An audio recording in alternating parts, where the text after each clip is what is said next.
வணக்கம். ஆங்கிலேயர்கள் இந்தியாவை கைப்பற்றினப்போ உலகத்துக்கிட்ட ஒரு மிகப்பெரிய பொய்ய சொன்னாங்க. அது என்னன்னா, இந்தியர்கள் ரொம்பவே பின்தங்கியவங்க, நாங்க தான் அவங்கள நாகரிகப்படுத்த வந்தோம் அப்படிங்கிறது தான். ஆனா நிஜம் என்ன தெரியுமா? அவங்க நினைச்சு கூட பார்க்க முடியாத அளவுக்கு நம்மளோட வரலாறு ரொம்பவே பிரம்மாண்டமானது. இன்னைக்கு அந்த பிரிட்டிஷ் கட்டுக்கதைகளை எல்லாம் உடைச்சு இந்தியாவின் உண்மையான பொற்காலமான குப்த பேரரசு பத்தி தான் இந்த பிரத்யேகமான வரலாற்று அலசல்ல நாம பார்க்க போறோம். தயாரா இருக்கீங்களா? சரி, ஒரு நிமிஷம் யோசிச்சு பாருங்க. சரியா 1700 வருஷங்களுக்கு முன்னாடி நம்ம இந்தியா உண்மையிலே எப்படி இருந்துச்சு? கிபி 3ஆம் நூற்றாண்டிலிருந்து 6ஆம் நூற்றாண்டு வரைக்கும் கலை, இலக்கியம், அறிவியல், பொருளாதாரம்னு எல்லாத்துலயும் உச்சத்தை தொட்டு இந்தியா ஒரு மாபெரும் வல்லரசா திகழ்ந்துச்சு. அந்த ஆச்சரியமான காலகட்டத்தை நோக்கி தான் நம்ம பயணம் இப்போ ஆரம்பிக்க போகுது. இந்த வரலாற்று அலசல்ல நாம பார்க்க போற முக்கியமான 6 விஷயங்கள் இதுதான். 1. வரலாற்று பின்னணி. 2. வலிமைமிக்க அரசர்களும் அவங்களோட விரிவாக்கமும். 3. சிறந்த நிர்வாக கட்டமைப்பு. 4. கலை மற்றும் அறிவியலின் செழிப்பு. 5. சமூகத்தின் இருண்ட பக்கம். மற்றும் 6. குப்த பேரரசின் வீழ்ச்சி. பகுதி 1. வரலாற்று பின்னணி. மாபெரும் மௌரிய பேரரசு வீழ்ச்சியடைந்ததுக்கு அப்புறம் சுமார் 500 வருஷங்களா வட இந்தியா எந்த ஒரு மைய அதிகாரமும் இல்லாம சின்ன சின்ன ராஜ்யங்களா சிதறி கிடந்துச்சு. அப்படி சிதறி கிடந்த இந்தியாவை ஒன்றிணைக்க கிபி 3ஆம் நூற்றாண்டுல ஸ்ரீகுப்தர் ஒரு விதையை ஊன்றினார். ஆனா முதலாம் சந்திரகுப்தர் தான் இந்த பேரரசை ஒரு மாபெரும் சக்தியா மாத்தினாரு. கிபி 319 335 வரை ஆட்சி செஞ்ச இவரு பீகார ஆண்ட லிச்சாவி குடியரசு இளவரசி குமரதேவிய கல்யாணம் பண்ணிக்கிட்டாரு. இந்த ராஜதந்திர திருமணம் அவருக்கு மிகப்பெரிய அரசியல் பலத்தை கொடுத்துச்சு. இதன் மூலமா பீகார், நேபாள எல்லைகள் எல்லாமே அவர் கட்டுப்பாட்டுக்குள்ள வந்துச்சு. மகாராஜாதி ராஜா அப்படிங்கிற கம்பீரமான பட்டத்தோட பாட்னாவை தலைநகரா வச்சு ஒரு வலிமையான அடித்தளத்தை இவர் அமைச்சாரு. பகுதி 2. வலிமைமிக்க அரசர்களும் பேரரசு விரிவாக்கமும். இந்த மன்னர்களோட காலக்கோட்டையை கொஞ்சம் கவனிச்சு பாருங்களேன். ஒவ்வொரு தலைமுறையும் எவ்வளோ திட்டமிட்டு இந்த பேரரசை செதுக்கியிருக்காங்கன்னு உங்களுக்கு புரியும். ஸ்ரீகுப்தர்ல ஆரம்பிச்சு முதலாம் சந்திரகுப்தர் அடித்தளம் அமைக்க சமுத்திரகுப்தர் அதை உச்சத்துக்கே கொண்டு போனாரு. அவருக்கு பிறகு 2ஆம் சந்திரகுப்தர், குமாரகுப்தர், ஸ்கந்தகுப்தர்னு இவங்களோட தொடர்ச்சியான ஆட்சி தான் குப்தர்களோட பொற்காலத்தை சாத்தியமாக்குச்சு. முதலாம் சந்திரகுப்தரோட மகனான சமுத்திரகுப்தரோட வெற்றிகள் நிஜமாவே ரொம்ப பிரம்மாண்டமானது. வட இந்தியாவை மட்டும் இல்லாம தென்னிந்தியா மேலேயும் அவர் படையெடுத்தார். அன்னைக்கு காஞ்சிபுரத்தை ஆண்ட பல்லவ மன்னன் விஷ்ணுகோபன் உட்பட 12 தென்னிந்திய அரசர்களை வீழ்த்தினாரு. ஆனா இங்கதான் அவர் ஒரு பெரிய ராஜதந்திரத்தை பயன்படுத்தினாரு. தோற்கடிச்ச பகுதிகளை அவங்க கிட்டே திருப்பி கொடுத்து அவங்களை தனக்கு கப்பம் கட்டுற கைப்பாவை அரசர்களா மாத்திட்டாரு. இவருடைய இந்த தொடர் வெற்றிகளை ஹரிசேனா எழுதிய அலகாபாத் தூண்கல்வெட்டு ரொம்ப தெளிவா சொல்லுது. அதனாலேயே வரலாற்று ஆய்வாளர்கள் இவரை இந்தியாவின் நெப்போலியன் அப்படின்னு கொண்டாடுறாங்க. சமுத்திரகுப்தருக்கு அப்புறம் வந்த ராம்குப்தர் ரொம்பவே பலவீனமானவரா இருந்தாரு. சாகர்கள் அப்படிங்கிற பழங்குடியினருக்கு பயந்து தன்னோட மனைவியே ஒப்படைக்க அவர் தயாரா இருந்தாரு. இதை தெரிஞ்சுக்கிட்டு அவரோட தம்பி 2ஆம் சந்திரகுப்தர் கடுமையான கோபம் அடைஞ்சு அண்ணனையே கொன்னுட்டு அரியணை ஏறினாரு. அதுக்கப்புறம் சாகர்களை முற்றிலுமா அழிச்சு குஜராத் மற்றும் மால்வா பகுதிகளை கைப்பற்றினாரு. இதனால ரோமானியர்களோடான கடல் வழி வர்த்தகம் முழுமையா குப்தர்கள் கைக்கு வந்துச்சு. இந்த மன்னரோட மாபெரும் வெற்றிகளை தான் இன்னைக்கு டெல்லியில இருக்கிற குதுப்மினார் வளாகத்துல எந்த துருவும் பிடிக்காம கம்பீரமா நிக்கிற 7 மீட்டர் உயரமும் 6 டன் எடையும் உள்ள மெஹ்ராலி இரும்பு தூண் கல்வெட்டு உலகத்துக்கு சொல்லிக்கிட்டு இருக்கு. பகுதி 3. சிறந்த நிர்வாக கட்டமைப்பு.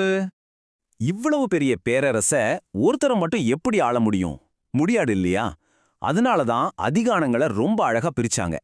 நிதியை நிர்வகிக்க மகாதண்டநாயகா, போர் மற்றும் அமைதி பேச்சுவார்த்தைகளுக்கு சந்தி விக்கிரகா, அரண்மனை பாதுகாப்புக்கு மகா பிரதிகரா, காவல்துறைக்கு தண்டபசிகா அப்படின்னு ரொம்ப தெளிவான ஒரு அமைச்சரவையே அங்க செயல்பட்டுச்சு. மௌரியர்கள் கிட்ட இருந்து கத்துக்கிட்ட நிர்வாக முறையை தான் இவங்க பின்பற்றினாங்க. முக்கியமா நிலங்களை மானியமா வழங்குற நிலப்பிரபுத்துவ முறையும் இவங்க காலத்துல தான் வலுவடைய ஆரம்பிச்சது.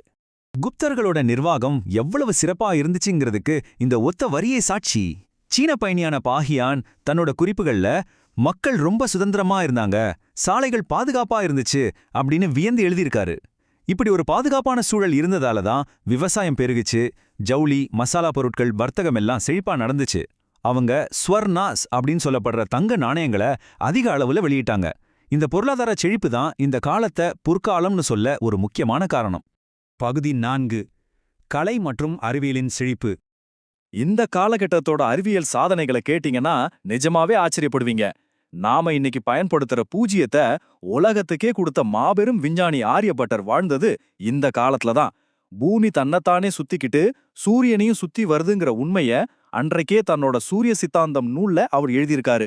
அதே போல நிலத்தடி நீர் எங்க இருக்குன்னு கண்டுபிடிக்கிற நுணுக்கங்களை வராகமிகிரரும், கணிதத்துல பல புதிய சூத்திரங்களை பிரம்மகுப்தரும் கண்டுபிடிச்சு ஒரு பெரிய அறிவியல் புரட்சியையே உருவாக்குனாங்க. அறிவியல் மட்டும் இல்லைங்க, மருத்துவத்திலையும் அவங்க பெரிய சிகரத்தை தொட்டாங்க. பிளாஸ்டிக் சர்ஜரி எனப்படும் ஒட்டுறுப்பு அறுவை சிகிச்சையின் தந்தை அப்படின்னு அழைக்கப்படுற சுஷ்ருதர் வாழ்ந்ததும் குப்தர்களோட ஆட்சியில தான். அவர் எழுதிய சுஷ்ருத சம்ஹித்தை நூல்ல இருக்கிற அறுவை சிகிச்சை பத்தின குறிப்புகள் இன்னைக்கும் மருத்துவ உலகத்தை பிரமிக்க வைக்குது. அதே போல இந்திய மருத்துவத்தின் தந்தைன்னு சொல்லப்படுற தன்வந்திரி அவர்களும் இந்த காலத்துல தான் மருத்துவத்துறைக்கு பல பெரிய பங்களிப்புகளை செஞ்சிருக்காரு. கலை மற்றும் இலக்கியத்தை பொறுத்த வரைக்கும் இது ஒரு உண்மையான மறுமலர்ச்சி காலம்.